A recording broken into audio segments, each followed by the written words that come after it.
안녕하세요. 이번 영상에서는 하이트진로에 대해서 알아보러 갑니다. 코스피에 상장되어 있고요. 000080입니다. 이제 실적의 시즌인데 싶어서 찾아보다 보니 실적과 관련해서 볼만한 종목으로 하이트진로가 있더군요. 그래서 선정해봤습니다. 바로 숫자를 보러 가시죠. 일단 매출이 2019년에 성장한 모습을 확인할 수가 있는데요. 다른 기업에 비하자면 높은 상승세는 아니긴 하지만 식음료 기업으로서는 적지 않은 상승이라고 생각됩니다. 하지만 영업이익의 경우에는 매출의 상승과는 다른 흐름이었고 당기순이익은 2019년에 오히려 적자가 났습니다. 숫자에 일관성이 없어서 좀 더 살펴봐야겠다 싶은데 분기 실적을 보게 되면 이번에는 또 전혀 다른 방향으로 모든 숫자가 좋아지는 것을 확인할 수가 있습니다. 이 같은 내용을 좀 더 자세히 확인해 보도록 하죠. 일단 맥주 시장의 흐름을 좀 봐야 할 것으로 보이는데요. 국내 양대 산맥은 하이트진로와 오비맥주가 있습니다. 이 둘의 점유율을 비교하면서 흐름을 이해할 수 있을 것 같은데요. 1990년대 초반까지는 오비맥주의 오비라거 등으로 오비맥주가 시장 점유율 2위를 차지하고 있었습니다. 이후에 1993년에 하이트진로가 안반천염수라는 마케팅 타이틀을 가지고 하이트맥주를 대대적으로 홍보했고 이에 따라서 시장이 움직였는데 96년에는 오비맥주를 제치고 시장 점유율 1위로 올라섰습니다. 94년에 오비맥주가 카스우레시를 출시하면서 반전을 노리긴 했지만 하이트를 이겨내기는 쉽지 않았는데요. 이에 따라서 하이트맥주가 61.2% 수준의 점유율을 차지하기도 했습니다. 여튼 하이트진로의 전략은 다양한 제품을 시장에 내놓는 전략이었는데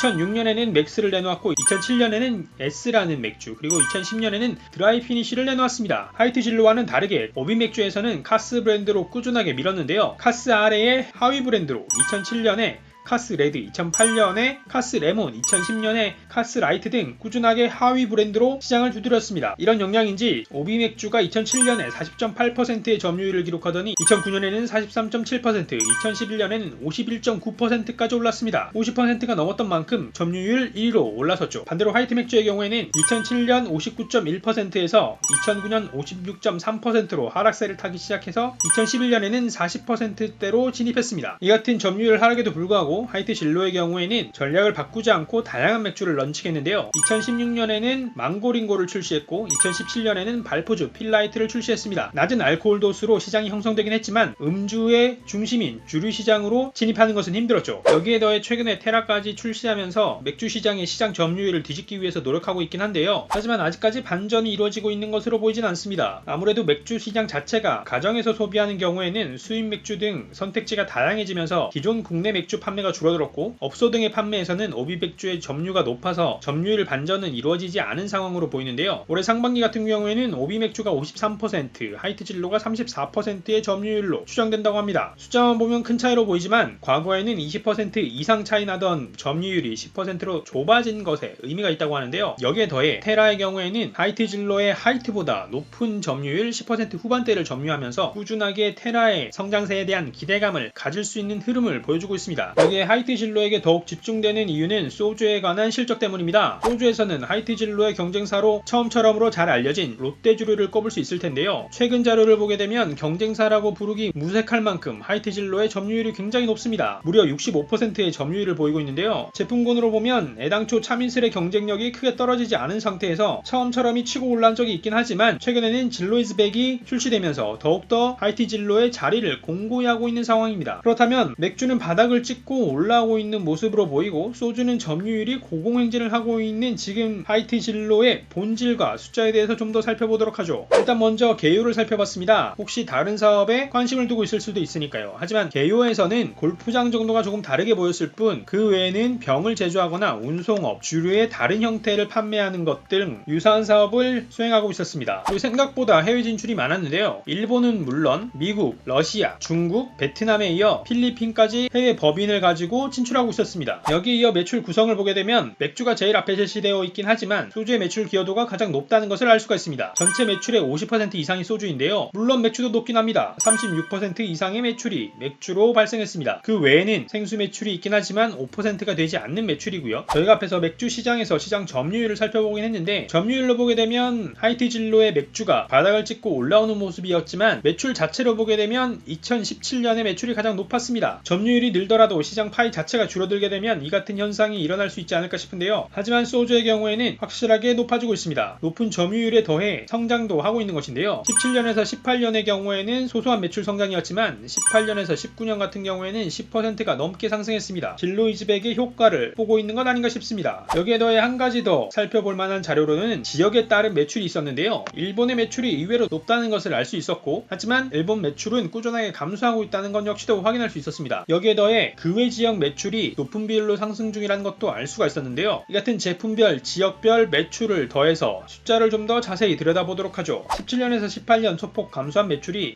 19년에는 성장을 했는데 이는 소주 매출의 증가 때문으로 보이고요. 원가율을 보게 되면 역시나 주류 업계에 맞게 원가율 자체는 높지 않은데 50% 수준을 꾸준하게 유지하고 있습니다. 하지만 마케팅 비용 등이 포함된 판관비의 비율이 높았는데요. 30% 중후반대에 매출액 대비 판관비 비율을 확인할 수 있었습니다. 특히 그 중에서도 광고 선전비와 판매 촉진비가 전체 판관비에서 높은 비중을 차지하는 것을 알 수 있었는데 19년에는 특히 광고 선전비가 500억 이상 크게 늘어난 것을 확인할 수 있었습니다. 이같이 마케팅 비용이 크게 늘어났기 때문에 영업이익의 경우에는 매출의 증가에도 불구하고 감소한 영업이익 880억의 영업이익을 기록했습니다. 이와 함께 영업 외 활동을 보게 되면 지속적으로 적자를 기록하고 있는 것을 확인할 수가 있는데 기타 활동에서도 꾸준하게 적자를 기록하고 있었고 금융 활동에서도 꾸준하게 적자를 기록하고 있었습니다. 특히 금융 활동의 적자의 폭이 컸는데요. 이에 대해서 확인해 보게 되면 이자 비용이 지속적으로 400억 수준 혹은 그 이상 발생하는 것이 금융 비용에 크게 부담을 주었습니다. 이 같은 비용 덕분에 당기순이익은 적자로 돌아서서 420억 이상의 적자를 기록하게 되었죠. 이어서 재무상태표도 보게 되면 먼저 자산이 줄어들고 있다는 점이 눈에 띄었습니다. 자산이 줄어들고 있는 회사는 많지 않았었는데요. 이에 대해 살펴보게 되면 비유동 자산의 경우에는 19년에 오히려 소폭 늘었다고 볼 수가 있었지만 유동 자산이 꾸준하게 감소하고 있다는 것을 확인할 수 있었는데요. 유동 자산에서 감소한 내역을 보게 되면 현금성 자산이 19년에 1,500억 이상 줄었고요. 매출 채권 및 기타 채권도 해마다 꾸준하게 감소하고 있는 것을 확인할 수 있습니다. 이어 부채를 보게 되면 자산의 감소에도 불구하고 부채의 경우에는 대동소이한 모습을 보여주고 있는데요. 개별 항목을 보게 되면 변동 내역이 있긴 하지만 표면적으로 차입금을 보게 되면 단기 차입금의 감소분만큼 장기 차입금이 늘어났기 때문에 큰 관점에서는 변화가 없다고 볼 수 있고요. 다만 차입금의 비중이 꽤나 높은데 유동부채에서 차지하는 단기 차입금 비율 역시도 높긴 하지만 유동부채에서는 대부분이 장기 차입금이라는 것을 알 수가 있습니다. 저는 지금까지 주류 사업이 현금 장사라고 생각했었는데 이렇게 보면 부채 장사라고 해도 될 것 같습니다. 여기에 더해 자본을 보게 되면 19년에 단기 순손실이 났음에도 불구하고 이익잉여금이 늘어난 것을 확인할 수가 있는데 이는 자본잉여금에서 자금이 이동한 결과에 따른 것으로 보입니다. 그러니까 영업활동으로 인한 현금 창출이 제한적이다 보니 자본잉여금을 활용한 것으로 보이는데요. 이 같은 상황에서 소비재이니만큼 코로나 이후에 어떻게 흘러가고 있는지 살펴보도록 하죠. 반기 보고서에서도 매출 구성을 보게 되면 반기를 꾸준하게 비교해 놓은 표를 봤을 때 최근 3년간 중에서 가장 좋은 실적을 2020년에 기록하고 있습니다. 맥주는 물론 소주의 생수까지 모두 높은 매출을 올리고 있는데요. 덕분에 반기 매출이 좋은 숫자를 가지고 있음을 확인할 수 있습니다. 포스트 코로나 시대에 홈술이 지속적으로 트렌드로 자리 잡아 간다고 하면 지속적으로 상승하는 매출을 기대할 수도 있을 텐데요. 좀 더 숫자를 뜯어보도록 하죠. 재무상태표를 보게 되면 앞에서 봤던 실적을 반영하듯 자산이 감소세에서 증가세로 돌아섰습니다. 현금성 자산의 굉장한 증가는 물론 재고자산까지 늘어난 것을 확인할 수 있는데요. 다만 늘어난 금액의 대부분은 아직까지 부채로 보입니다. 부채 총계 증가폭이 자산의 증가폭과 유사한데 부채 증가의 대부분이 단기 차입금의 증가에서 기인한 것입니다. 꾸준하게 차입금이 늘어나서 이자 비용도 부담이 되고 있을 것이라고 생각해 볼 수 있을 것 같고요. 자본에서는 2019년과 달리 다른 계정의 변화 없이 이익잉여금의 증가만을 확인할 수가 있는데 여기에 맞는 손익도 함께 보도록 하죠. 앞에서 본 것처럼 매출은 증가했는데 분기 기준으로는 10%가량 증가했지만 누적 기준으로는 무려 17%나 상승했습니다. 코로나 초기였던 1분기에 더 많은 매출 증가가 있었던 것을 확인할 수 있고요. 매출 상승 자체가 17%나 상승하면서 높게 상승했기 때문에 매출 총이익은 작년 동기 대비해서 늘어난 것을 확인할 수가 있고요. 여기에 더해 판관비는 숫자가 줄어든 것을 확인할 수 있습니다. 덕분에 매출액 대비 판관비가 42% 수준에서 34% 수준으로 낮아진 것을 확인할 수 있죠. 덕분에 19년에는 누적 기준 1%도 되지 않는 영업이익률이었지만 20년 반기에는 누적 기준으로 10% 수준에 달하는 영업이익률을 기록했습니다. 영업 외 활동에서는 시계열에서 눈에 띄는 부분이 기타 수익 부분이었는데 이같이 기타 수익이 늘어난 것은 외환차익과 유형자산 처분이익이 10억대에서 20억대로 늘어난 것이 영향을 끼쳤고요. 이로 인해 당기순이익은 전년 동기의 적자에서 흑자로 돌아설 수 있었습니다. 지금까지를 보면 시장에서 점유율이 오르던 것이 최근 사업보고서까지는 수익으로 크게 반영되지 않았지만 20년에 코로나와 함께 실적에 반영되고 있는 것으로 보이는데요. 어쨌거나 20년 실적이 호전되고 있는 만큼 만큼 주가의 흐름 역시도 기대해볼 만하지 않을까 싶은데 주가는 어떻게 흘러가고 있는지 살펴보도록 하죠. 주봉으로 보게 되면 최근 실적이 이럴 것이라는 것을 알았던 것처럼 2018년 말을 최저점으로 해서 주가가 꾸준하게 상승해왔던 것을 확인할 수가 있는데요. 하지만 추세를 보자고 하면 지금 수준의 주가는 기존의 하이트 진로의 시장 점유율 확대 등에 따른 기대감이 반영된 주가의 흐름이라고 할 수 있을 것 같고요. 코로나 시기에 유동성 장세와 함께 실적 호전에 따른 주가는 6월 말에 최고점을 찍은 수준이 아닐까 싶습니다. 6월 말에 최고점을 찍은 주가가 최근 지수 하락세에 맞추어서 꾸준하게 떨어지고 있는데요. 개인적으로는 일단 3분기 실적이 기대할 만하기 때문에 반등의 모멘텀이 있지 않을까 싶습니다. 3분기가 포함된 7, 8, 9월의 경우 8월 여름휴가 시즌에 코로나 폭발로 코로나 초기처럼 집에서 먹는 홈술이 늘어났다고 하면 여기에 더해 맥주를 충분히 선호할 법한 여름이었다는 것까지 감안했을 때 충분히 매출이 증가하지 않았을까 싶습니다. 그래서 지수 하락 장세의 마무리 단계에서는 반등을 충분히 기대해봐도 되지 않을까 싶습니다. 자, 이번 영상에서는 코로나 이후 실적에 대한 기대감이 생기는 하이트 진로에 대해 알아봤습니다. 이번 영상이 시청하시는 분들의 투자에 도움이 되셨으면 하고요. 그럼 저는 다음에 새로운 정보와 영상으로 찾아뵙도록 하겠습니다. 감사합니다.